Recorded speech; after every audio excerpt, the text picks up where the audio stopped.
Welcome to the third Mobile Motion Film Festival. It's great to have you all here, despite the really sunny weather outside. We are going to have a masterclass with Ricky Fosheim. He arrived yesterday from Los Angeles. I hope he's awake. Your jet lag isn't too bad. He's going to talk about his film, Uneasy Lies the Mind. It's supposed to be the first feature film made on a smartphone, and he's going to tell you how he did it. Please welcome Ricky!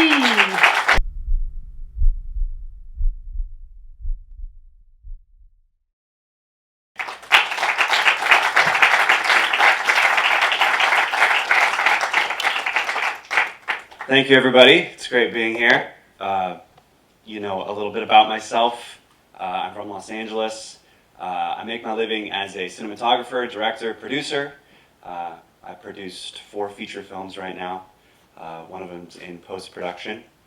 And who would have known that 5 years ago I made a movie on an iPhone, and now I'm here in Zurich, Switzerland to tell you all about it, but I'm really excited, and hopefully I can share with you my experience. I'm going to kind of walk you through the whole process from the inception of the project all the way through how we made it, why we made it, and a little bit of the distribution and marketing as well. So here we go. So no matter the outcome of Uneasy, it was shot for $12,000 on an iPhone. I was actually a BlackBerry user before this movie, and I bought an iPhone 2 weeks before making this feature film, and that was the first note I put in there. I still have it actually, and I look at it every now and then, and it's a reminder that we take ourselves, well at least I do, I take myself very seriously at times when it comes to making movies, and you put your heart and your soul into projects, but you also have to step back and realize you're making a weird abstract art house movie on an iPhone. Chill out, you know, take a breath, it's okay. But yeah, that was our budget, $12,000. So a little bit about the project. My friends Jonas Fish and Dylan Tucker, 2 very good friends of mine, they wrote this 200-page screenplay. We were all at our family friend's home in the mountains in a cabin, and secretly, unbeknownst to me, for an entire year, they wrote a script to take place in that home. They sent me the script a year later, 200 pages. We want you to direct this. And so I worked with them for about another 6 months to turn that 200-page script into a 110-page script. It ended up being a 90-minute movie. We basically rewrit the entire project when we were editing it as well, as most filmmakers do, but we definitely whittled down a lot throughout the process. It was shot entirely on the iPhone 5.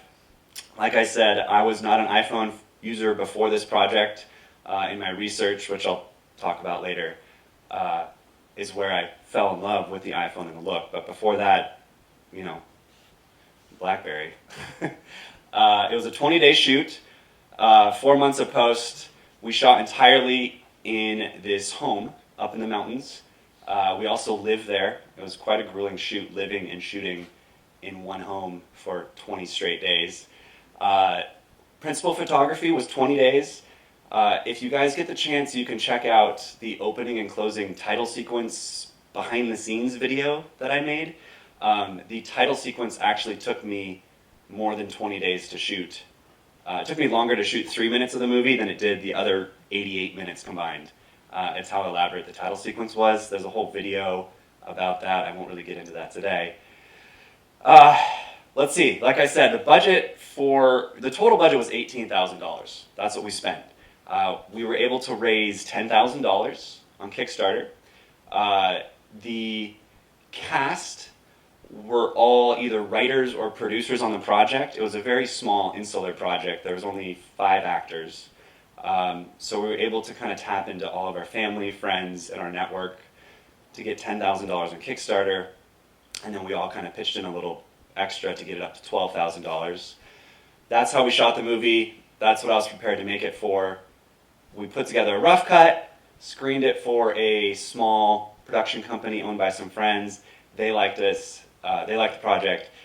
They gave us another $6,000, $5,000 for post, which mostly went entirely to sound, and then some deliverable expenses as we were distributing the movie.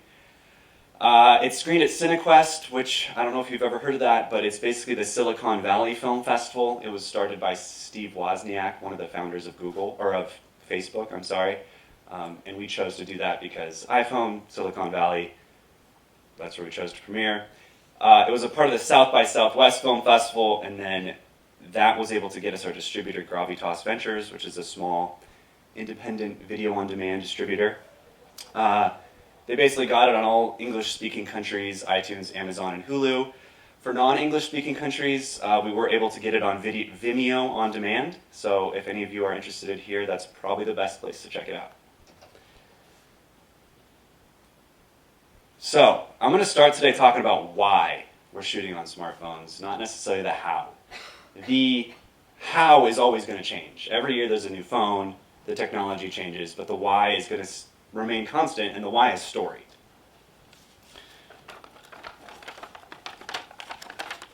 So I'm going to get into the story of Uneasy Lies the Mind here in a little bit. We'll talk about that. And there's other reasons why. Obviously, budgets are a huge thing. We shot our movie for $12,000. And as unbelievable as it sounds, I actually owned a Red camera at the time of making this movie, and I chose not to shoot it on that. I had friends that owned 5Ds. We chose not to shoot it on that.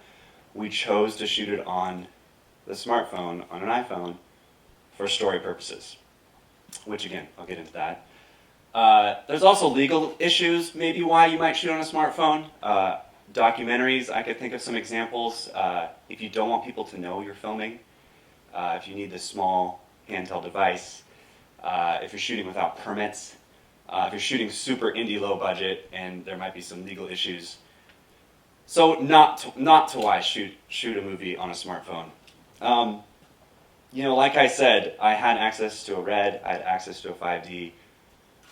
We shot on an iPhone for creative reasons, for story. And marketing. So I think that we've lost a little bit of the edge in terms of what the shot on an iPhone means. I made this 4 or 5 years ago, and I don't think it quite holds the same weight that it used to. Nobody's going to watch your movie because it was shot on a smartphone. People are going to watch a movie because it's a good story, because it's good acting, because it's creative, because it was a well put together movie. So, this is kind of my method here on how I approach any movie I've ever made. Whether I'm a cinematographer, director, even a producer. This is your homework. This is your research. This is what all filmmakers should do. I'm sure many of you have done that here before yourselves.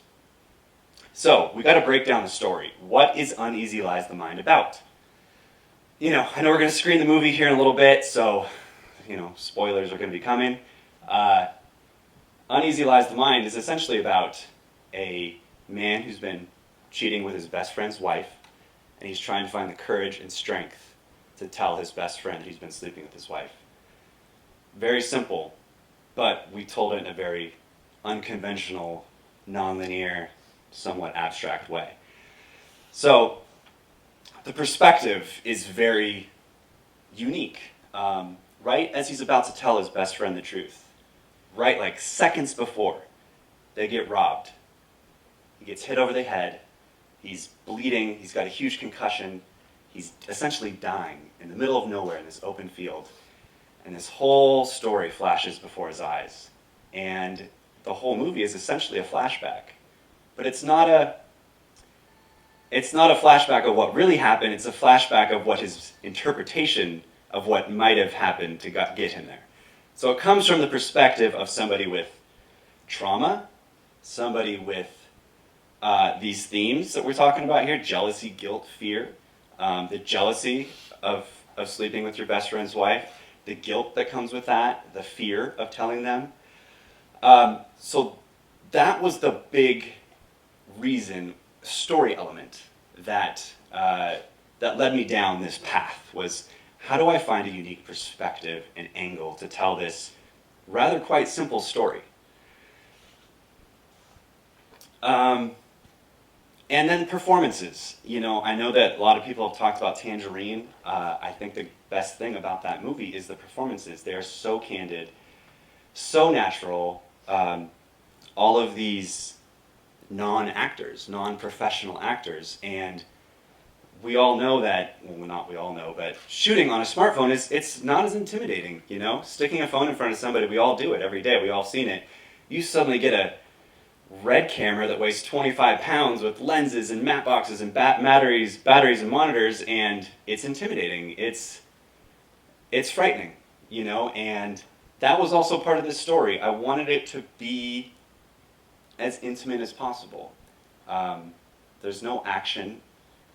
There's a lot of dialogue, and there's a lot of talking heads, and I wanted the performances to be as good as I could possibly tell them. So, these are the story elements. Now, how do we interpret these into an aesthetic?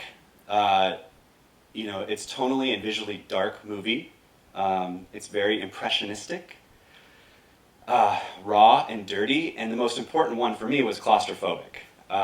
You know, like I had mentioned, shooting in a home that you're living in with 8 people, you're shooting 12, 14, 15 hours a day. It was uncomfortable. It was claustrophobic. We were sleeping on each other. Every now and then there'd be a snowstorm and we'd want to film in a snowstorm, so I'd wake people up and we'd go film, and it's very intrusive, you know, and I think that comes across in the movie. There is an uneasiness to the movie. And that's definitely one of the biggest, most abstract aesthetic that I was trying to capture, and it's hard to do that. But here's how I did it. Here's the cinematic language that I created. Now these are the words that everybody should be familiar with on set, that whether it's your production designer, or your wardrobe, or your cinematographer, or your hair, or your makeup, whoever it is, this is the language that we created for this film, and this is how I spoke to everybody on set. We wanted the movie to be grainy. If budget was permitting, I would have shot 16mm, but obviously that was not the choice. I knew that I wanted there to be a vignette. Again, that perspective, it's all told from somebody's mind. I knew it was going to be contrasty, very dark. Shallow depth of field, I think definitely is one of the ways to add to the claustrophobia of the movie. And handheld. So, I went on a path to figure out what my inspiration would be.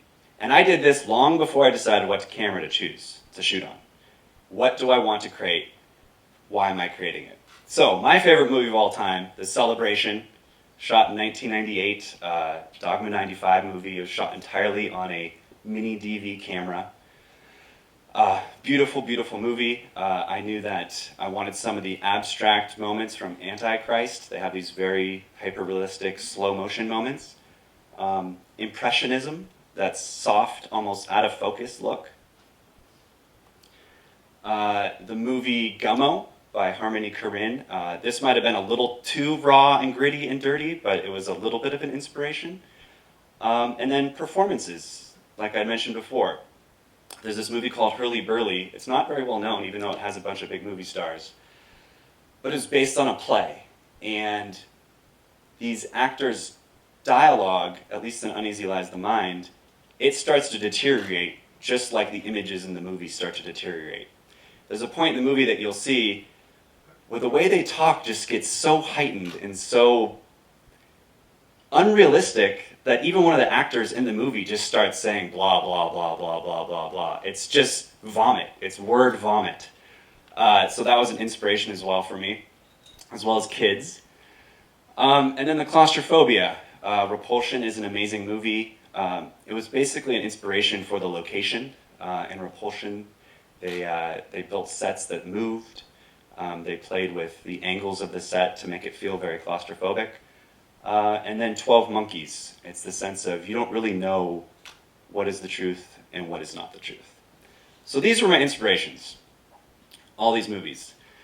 So then I said, how do I create this? How do I go about creating these images that I talked about, the grainy, the 16 millimeter, the contrasty, the vignette, the shallow depth of field. How do I do that? So I researched, and the biggest tool that I used for this movie that gave it the most distinct look was the turtleback lens adapter. It's a Hong Kong-based company, and basically it's a case for your iPhone, and you can attach this little tiny 2 or 3 inch adapter, and then from that you can attach 35 millimeter lenses. And you tell your phone to focus to this little focusing glass, and then you tell the lens to focus to the focusing glass as well. So it's basically like rear screen projection in a way. And there's some very unique characteristics when this happens. One is there's a vignette, a natural vignette. If you shoot at a very slow f-stop, the vignette gets bigger. So I had to shoot with very fast lenses. So I shot with a fast f-stop, somewhere around a 1.8. And it still made the vignette very pronounced. But that fast f-stop also gave me that really shallow depth of field that I was going for the claustrophobia. And when I was handheld making the movie, sometimes I would just slightly move the camera and the characters would just go out of focus. And I let that be. I embraced the imperfections. A lot of people look at that and say, that's a imperfect image. That's bad. That's everything we're trying not to do. And I walked into that. I leaned into that. I said, I want that. I want more of that. And in fact, whenever I changed the lens, there'd get dust and dirt and fingerprints on this glass. And instead of cleaning it, I just would leave it. And it got nastier and nastier and nastier. By the end of the movie, I kind of had to start cleaning it a little bit. You'll kind of see these images down the road, or you'll see these images when we screen the movie. It's kind of dirty at times.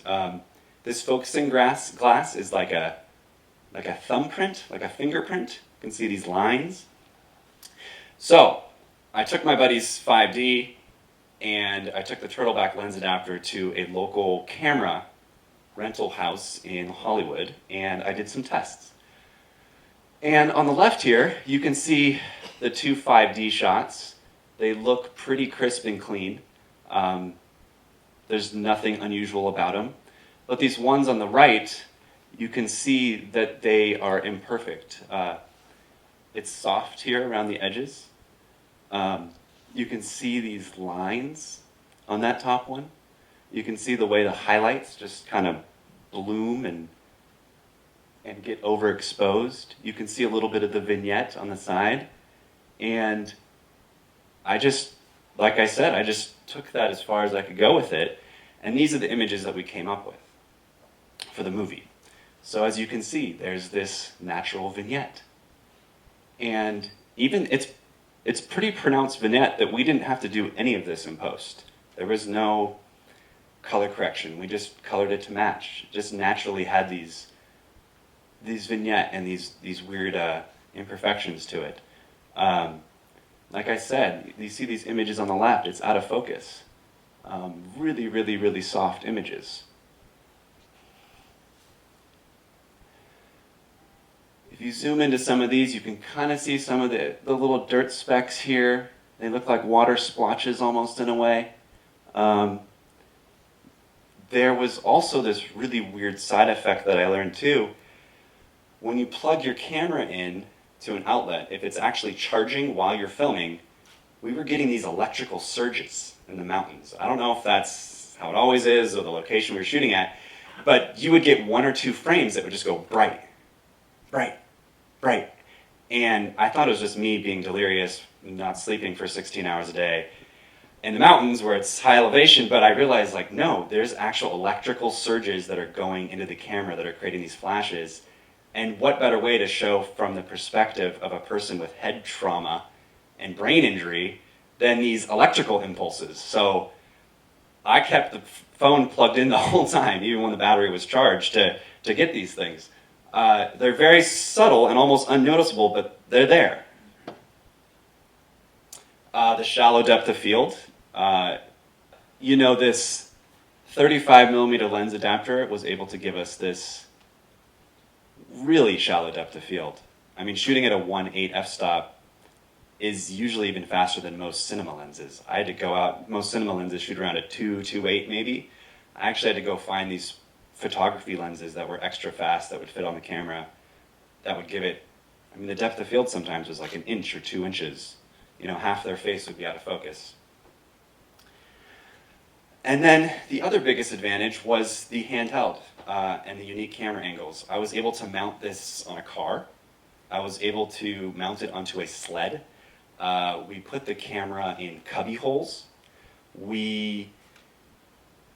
I would do long, elaborate handheld shots that I'd walk all the way through the whole house, and in post we'd break it up into multiple takes, but it was so authentic for the performances to do one 20-minute take than it was to do 4 or 5-minute takes. And there's a huge difference between walking around in the snow at 8,000 feet elevation with a 20-pound RED camera than there is with a, 2 or 3 pound iPhone. It's a huge difference. So, now we get to the how. How do we do this? Some of the more tech specs behind the project, like I said, we shot iPhone 5 with the turtleback lens adapter. I don't know if they still make the turtleback lens adapter. I think the hardware is always behind, I've realized, with the iPhones and most smartphones. They pump out a new phone every year. Some of these third-party aftermarket services, they're behind, so I don't even know if they make them that fit anymore. We use these Nikon Nikkor 35mm photography lenses. We use a monopod for handheld, and I think that's maybe one of the advices I could give to people that are shooting on smartphones is that rolling shutter look.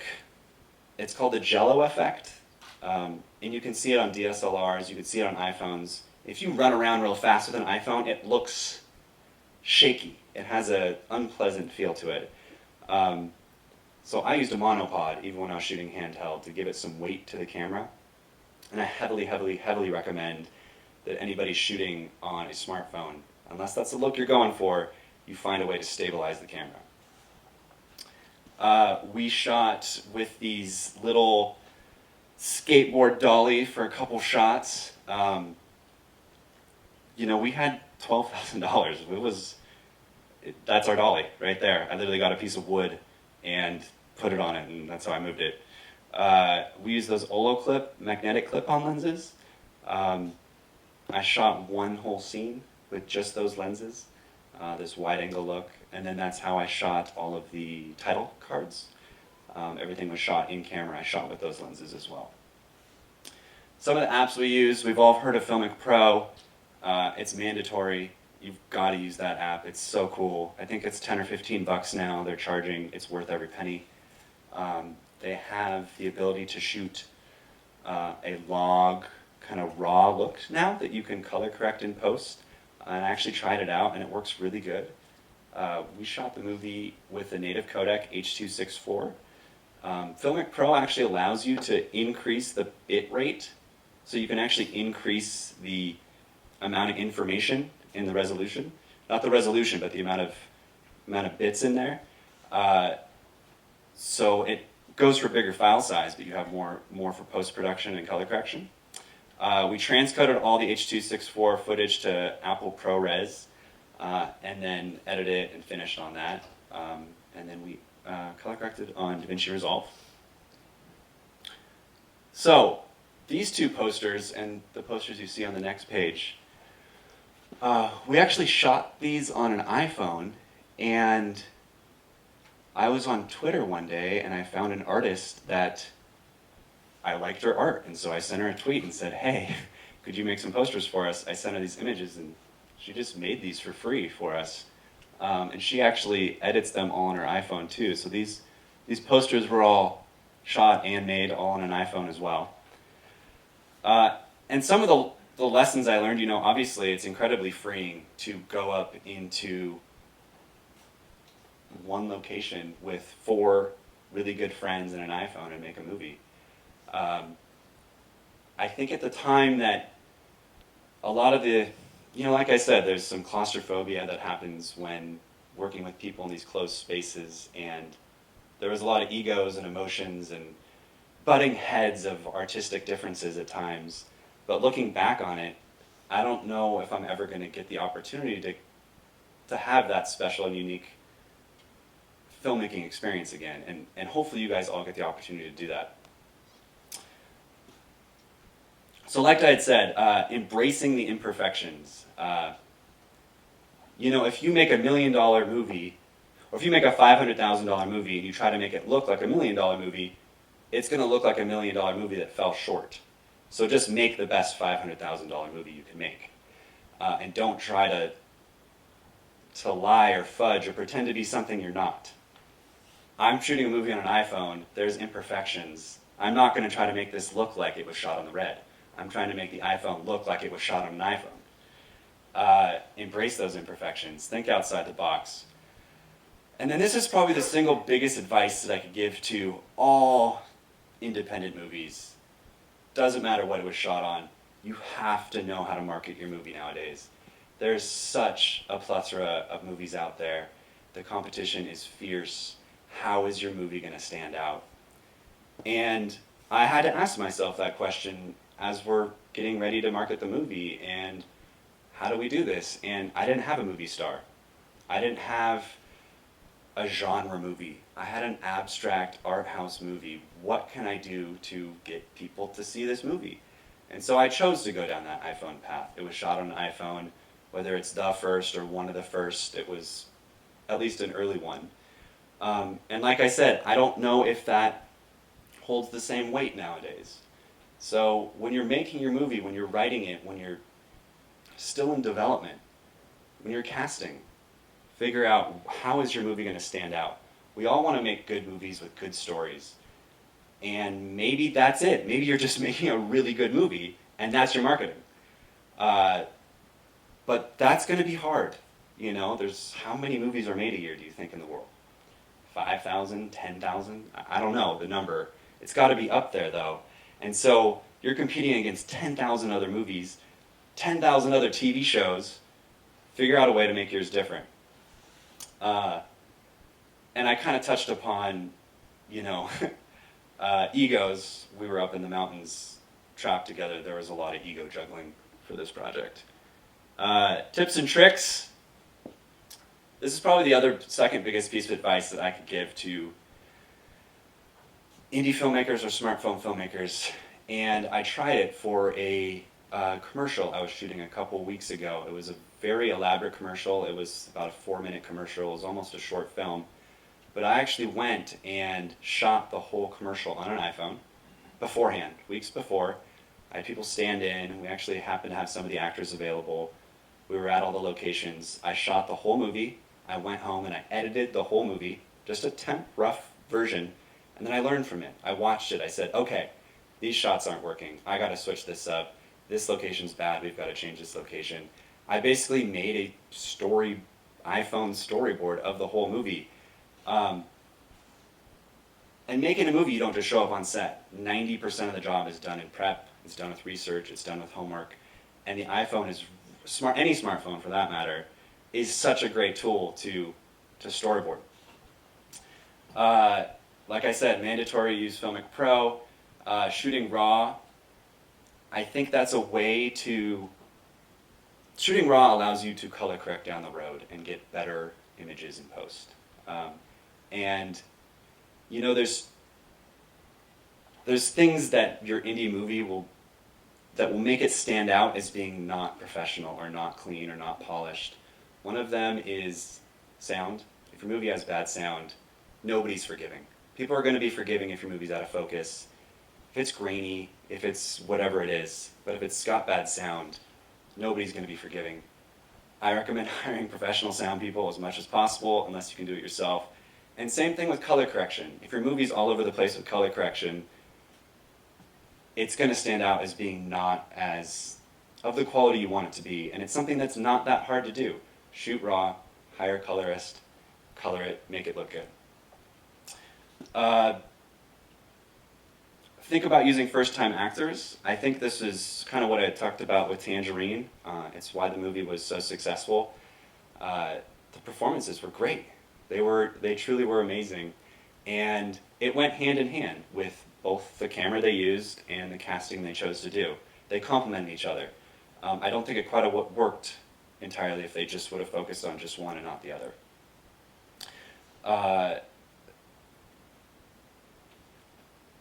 Professional sound mixer, talked about that. And then think about marketing from the very beginning. Can't stress that enough. So again, these are even some more of the posters that this woman made for us. You know, we really embraced this iPhone path, and it led us here. It led me to Dublin, Ireland for another little conference like this, and yeah, so I just have been trying to be as transparent as possible with my process this whole way. If you check out our website, you'll see 2 or 3 behind-the-scenes videos about how we shot this movie, how I shot the title sequence. I've been very open about our budget. I'm just trying to be supportive in any way, so if you guys have any questions, I'm an open book. I'll be as candid as I can with whatever questions you guys might have. So thank you so much for hearing my story. Like I said, I'm an open book, so anything you guys need to know, just let me know. Cool.